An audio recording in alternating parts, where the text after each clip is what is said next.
Voilà, c'est là-bas, c'est le tout bleu. 280 containers qui ulcèrent Hamdi Chaban, expert en valorisation des déchets, et son collègue. Le port de Sousse, lieu de la colère citoyenne désormais.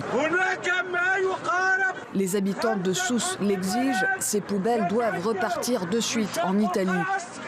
Tout cela est le résultat de la corruption qui touche à la fois une partie de l'administration tunisienne, des responsables du ministère de l'Environnement. Ces responsables ont d'ailleurs été interpellés par le tribunal de Sousse.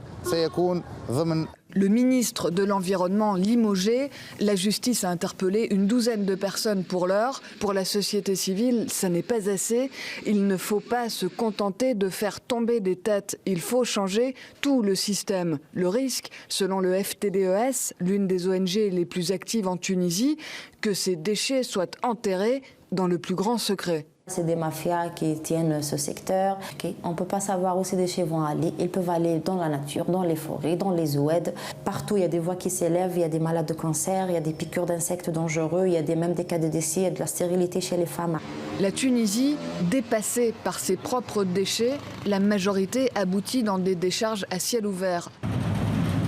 Nous sommes ici chez Tunisie Recyclage, une association fondée par l'activiste Houssem Hamdi pour tenter de recycler tant bien que mal une toute petite partie des déchets de la capitale. Lui aussi vent debout contre ces containers. Ça me choque et on est indigné aussi. C'est comme lâcher une bombe atomique ou quelque chose pour nuire à l'environnement et la santé du peuple tunisien. C'est une attente de la souveraineté. J'invite les autorités italiennes à agir et aussi à rapatrier ces déchets-là, point barre. Le compte à rebours est lancé. La Tunisie a encore un peu moins de 30 jours pour parvenir à renvoyer ces déchets en Italie. La société civile assure qu'elle ne lâchera pas le dossier.